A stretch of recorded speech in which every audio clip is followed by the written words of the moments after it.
two teenage boys have in common something few have experienced: multi-system inflammatory disease, or MIS-C, which is linked to COVID-19, gave both of them the fights of their lives this winter. And these boys are now recovering. They are 2 of the 102 confirmed MIS-C cases across the state. That is a relatively low number, which suggests MIS-C is rare, but this is an illness that mainly impacts kids. As you can see, the average age of a person dealing with it is about 9.5 years old. But tonight, we're going beyond the numbers. Our Nikki DeMentri checks in with the 2 teens who shared their stories with her weeks after they were discharged from the hospital. And Nikki speaks with experts on what the rare inflammatory disease means for parents moving forward.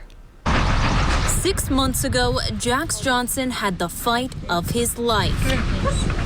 The 13-year-old from Hamilton County continues recovery after an MIS-C diagnosis in January sent him to the PICU, where he was in acute heart and respiratory failure. Do you remember anything from what happened? Try not to. Weeks later, Rushville teen Richard Barnes too spent time in the PICU for the rare multi-system inflammatory complication tied to COVID-19 in kids. I figured out that mainly the MIS-C is going to be a part of my life forever, and I can't take it away.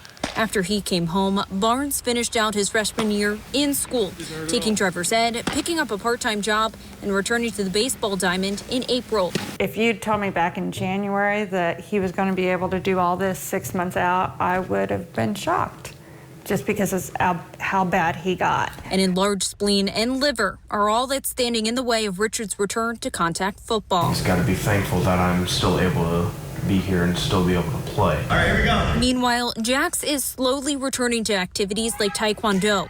After virtual school last semester, he's heading back to the building come fall. There's a lot of worry, but we got to let him get back to normal too. Aw.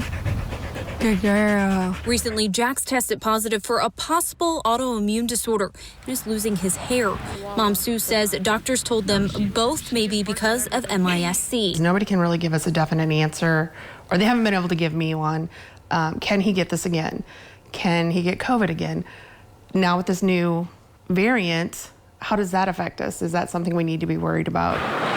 Now, a team at Riley Hospital for Children are trying to give both teens and their families answers to this mystery condition.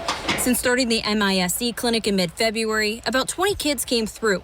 Some doctors following these patients for up to 2 years after their initial diagnosis. We're participating in some of the national studies that are ongoing regarding MIS-C, and this is a great opportunity for those coordinators to also pop into the clinic to follow up. A few more than 100 confirmed MIS-C cases are here in Indiana. Riley has seen 70 or so.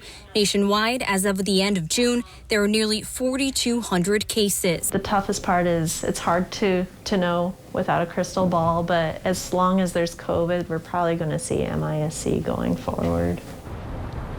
And Nikki, we see the numbers show MIS-C is a growing problem. While rare, it is something now more than 100 families in Indiana are learning to live with. So just how hard is it to figure out if your child has this complication? Yeah, Amanda, at this point, doctors tell me that they know more about how to treat MIS-C than really they know at this point about the range and presentation as well as recovery. I want to take those 2 teens I just shared the stories of, for example. Now, they both came in to the hospital ERs thinking they had appendicitis. It wasn't until a couple days later that they learned they actually had MIS-C. Now, doctors also say that this syndrome happens several weeks after a COVID diagnosis, but not all the time you know that you actually had COVID. And that's why doctors say it's important to know those signs and symptoms just in case this may happen to your child. I want to go through some of those signs and symptoms now. The biggest sign that we're talking about, doctors tell me, is the fact that you have an unexplained fever for several days. Now, it's a fever accompanied by several other things, such as abdominal discomfort, gastrointestinal issues, fatigue, chest tightness or pain, and a rash. And doctors say presentation varies with age. We know the average age here is about 9 years old. I was just speaking with the MIS-C clinic at Riley this morning. They tell me that they are expecting a surge in MIS-C cases as COVID cases are on the rise once again, Amanda.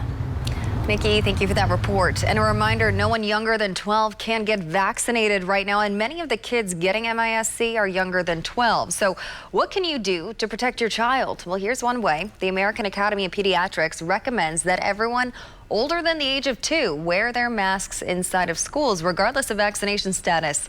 This includes students, teachers, and all school staff. That could improve the safety of all of the kids who are not old enough to be vaccinated. But the CDC has not updated its stance, at least yet. The CDC says students and teachers who are vaccinated do not need to wear masks, but those who are not vaccinated should still wear them inside of school. But again, if you have a child younger than 12, it may be a good idea that they wear a mask.